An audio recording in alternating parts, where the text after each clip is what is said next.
Welcome back to In Case You Missed It Wrestling. I am your host, Blackhawk. Today we are covering the second episode of Monday Night Raw on Netflix. There's a lot that happened in this show. They jam-packed a ton of things that we missed last week into the show. So we have so much to get to. So let's go ahead and just get started.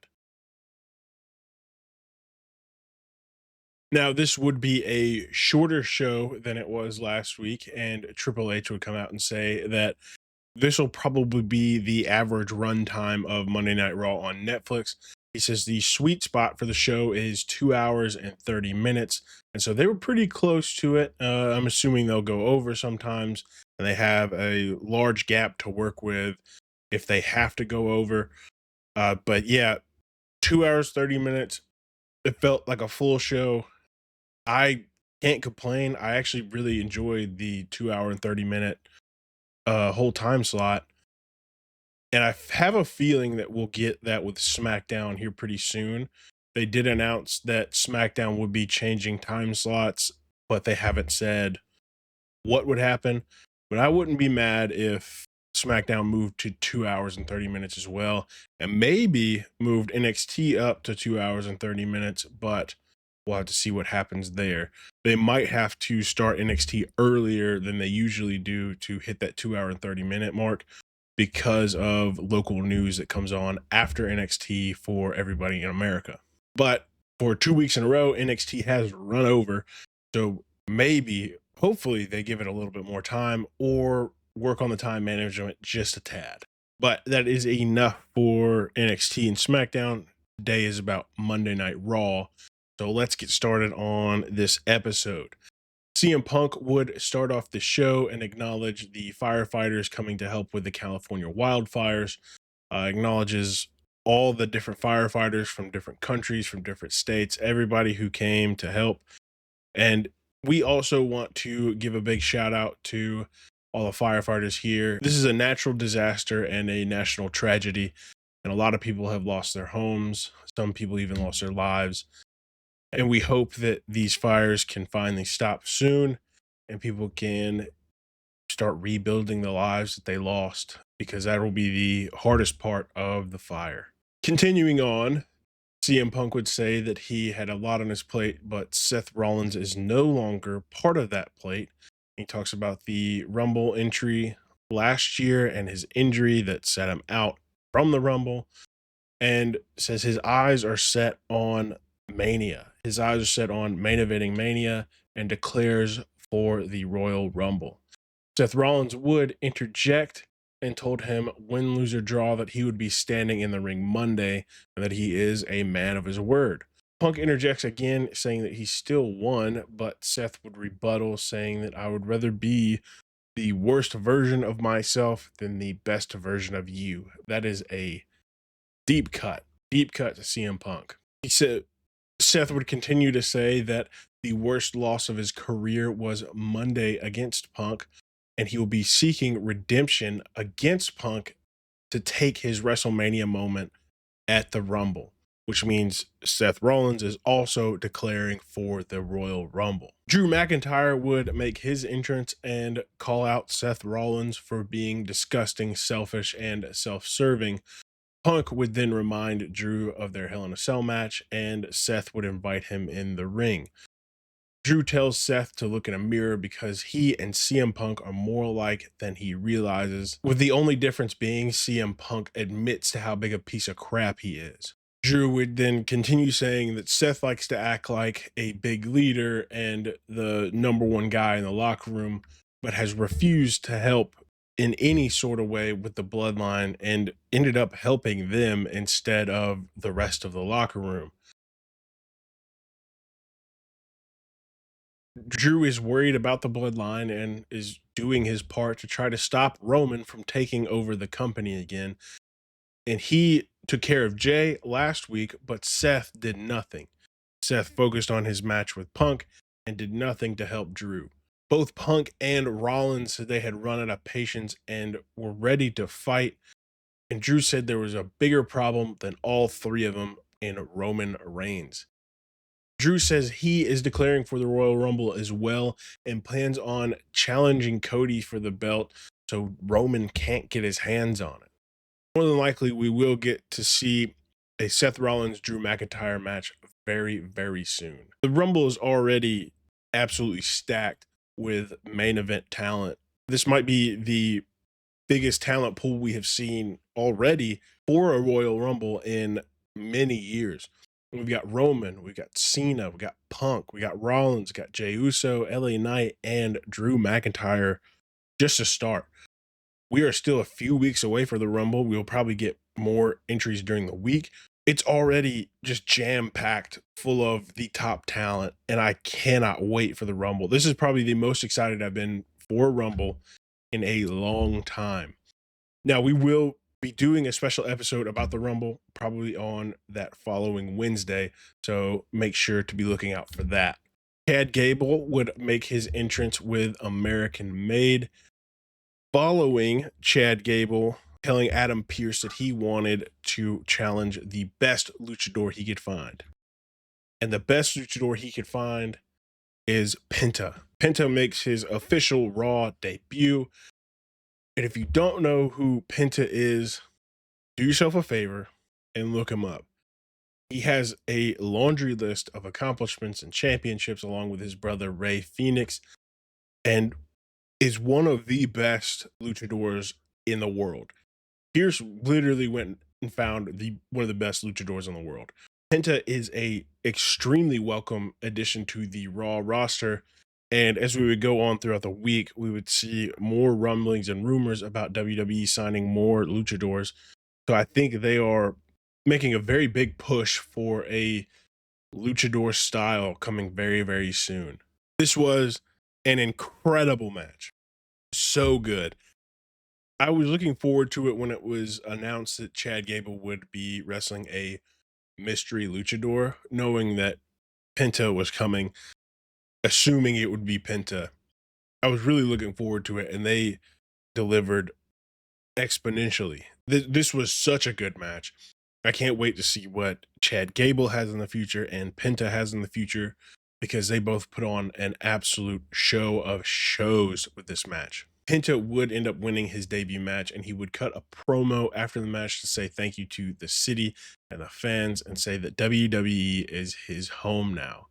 He said everybody has been waiting for this moment, but he has been waiting even longer. So he also would say this is the new era, but it also is the Penta era. And I cannot wait for the Penta era. I can't tell you how excited I am for this. Penta is amazing. And with some of the luchadors that are rumored to sign and have signed this week, we are in for some fantastic matches from him, along with the rest of the Raw roster. We would go backstage after that with the Judgment Day, and Finn, Carlito, and JD are whispering in a triangle. Liv Morgan would walk up and ask if they were talking about her, and Finn sarcastically would brush that off and say he is sure that Liv will get her title back. Liv fires back with saying her revenge tour wasn't about being champ, it was taking a piece of Rhea that she could never get back. And as she sits there with the Judgment Day and Dominic Mysterio by her side, she has taken a piece that Rhea can never get back. So she has accomplished her goal, even though she is no longer champion. Dom would enter with flowers, and if we remember from the previous episode, he would go up to Rhea after their match and try to make amends, to no avail. Rhea would kick him in the nuts and send him packing. So he is here to apologize and make amends with Liv Morgan, and she keeps telling him that he is fine, he is good, she's not mad, which we all know is not the truth. We all know watching this, she is pissed. She is not happy with Dom. She's not happy with the situation, but she is putting on a good face to, I guess, make him think he is fine. After telling Dominic that he was good, she would just say, "Why don't you go get the bags out of the car for her and Raquel?" And then they leave. Dom would talk to the guys and be like, "I think I'm good. I think we're good. Everything is fine." And Finn pretty much calls him an idiot. But Finn says tonight is about putting an end to Damien, and he and JD are going to get their tag team titles back from the War Raiders. JD is inspired by this and takes Carlito to go to Adam Pearce's office and try to get a match with the War Raiders. Dom would then ask Finn if he needs help with Damien, and Finn tells Dom that he's got it and he's got to go sort things out with Liv. We would move into Sheamus versus Ludwig Kaiser, which, good Lord, was a beautiful match. A fantastic, fantastic Euro style match. And I would not be disappointed if WWE moved more into this Euro style of match. Just very hard hitting, do whatever you got to do to win and just beat down the other opponent until they just can't kick out. It's worked out well for Sheamus over his career. And as we start to see more Europeans kind of make their way to WWE, I believe we'll start seeing that style a lot more. WWE has been doing a very interesting thing where they're adding a lot of wrestlers with a lot of different styles into these big moments and big events, where it used to be everybody pretty much wrestled under that pseudo American style where they had their move set and they would do their move set and then that would be it. The European style is more of a heavy handed and do what it takes to win. And I really enjoy that European style. And I really hope we sort of make a shift into that style instead of the old school 20 move combo set. And that was it. Sheamus would end up getting the victory here and would make his way down to Braun Breaker, who was right next to the commentary booth in the crowd. And they had a pretty good standoff, which I believe will lead to Sheamus and Braun Breaker facing off very soon. We would then go backstage to Kathy Kelly with Seth Rollins, and they announce an official match for Seth and Drew tonight. So we will be seeing this match that I thought would probably make the Saturday night main event card tonight, which is exciting, super exciting. I'm pretty happy about that. That is a WrestleMania match. It is a former WrestleMania match. And if you remember their match from Mania, it was fantastic. I'm excited for this match with a healthy Seth just to see what happens. Seth would go on to say that he is at his wit's end with Drew and he owes him one for their Mania match. He would then walk up to Sami Zayn and Sami would say that he is here for him if he wants to talk. Seth said he had a rough week, but Sami had a pretty good week, listing the accomplishments of Roman and the bloodline, and asked Sami if he was going to help Roman or help himself. We would move over to Karrion Kross with The Miz and announces that the Wyatt Six was moved to Smackdown. Sami would walk up to them and ask if Adam Pearce was in, and Kross would stop him to say that he overheard the conversation with Seth. He could see that the friendship is falling apart over the World Championship, and Miz said they shouldn't worry about World Championships when they're talking to Sami Zayn. Sami retorts by saying that The Miz has been Kross's lackey for so long that no one is worried about him at all, and tells him that he is going to talk to Pearce about a one-on-one match with The Miz tonight, which we would get in just a short little bit. Gunther would make his way out to the ring and say he was very impressed with the visuals of the new Netflix era, but when it comes to the in-ring action, he was less than impressed. Wishes the roster could fill these high expectations that we have going into this new Netflix area. Says everyone is fighting over personal drama that nobody cares about. He says the only prize worth fighting for is the World Heavyweight Championship. Jey Uso would cut him off and make his entrance and say that he cares about the World Championship. He said Drew is behind him and the family drama is behind him, and he challenges Gunther for Saturday night main event. Gunther says he admires Jey for coming out and challenging him, says it wouldn't be naive of him to think that he could hold on to the belt forever, but Jey is more naive that he believes he can take it from Gunther. He would remind Jay that he beat him for the Intercontinental Championship twice and tells him that he's funny and entertaining, but he will expose him for being just a really talented tag team wrestler. Says that Jay is not on his level, and to Jay, the main event is just a nickname, but to him, to Gunther, main event is where he deserves to be. He would accept Jay's challenge for Saturday Night Main Event before stepping out of the ring. Jay would say that everything Gunther said was true, but every morning when he wakes up and bets on himself. Now, I take a lot of inspiration from this because I have to do the exact same thing with this podcast, with my YouTube channel, to wake up every morning and say, I can do this. This is what I want to do. This is what I desire to do for my life. And I've got to wake up and bet on myself and be the best version of myself I can be. So I really understand where Jay's coming from. And he says that Gunther will respect him when he walks out Saturday Night Main Event as champion. Great finish to the promo from Jey Uso. We're seeing a lot of growth there, but the first part of this promo was very classic Jey Uso yeet merchant. So hopefully we can get more promos like this last little bit that we got from him. We'd move into Dakota Kai versus Lyra Valkyria for the Women's Intercontinental Championship. Put on a great match. The Women's Intercontinental Championship will be a big piece on the women's roster for Raw, and I believe we will get some very, very, very good matches out of some women that we might not have gotten to see if this Intercontinental Championship wasn't in play. The match was shorter than I expected it to be, but it was still pretty good, and I look forward to what they do with it in the future. Lyra Valkyria would win and become the inaugural Women's Intercontinental Champion. We'd move on from that to Sami Zayn versus The Miz. A pretty decent match. The Miz is not nearly as good as he used to be. That's for sure.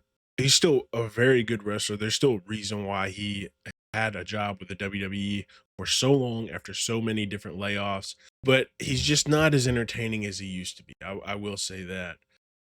Sami Zayn would end up winning this match with the Blue Thunder Bomb, which, if you know anything, Sammy's never won a match in the WWE with the Blue Thunder Bomb. And so that's a big thing. He does it almost every match and goes for a pin right after. And so it was cool to see him finally get a win with that. And I think he was pretty excited about that. We wouldn't get an interference from the Final Testament, though, which I thought was pretty interesting. Rhea Ripley would come out for a promo after that, saying that Mommy is back on top, and Mommy is on top indeed. She says she wants to remind everyone that she's the most dominant woman on the roster and the women's world champion.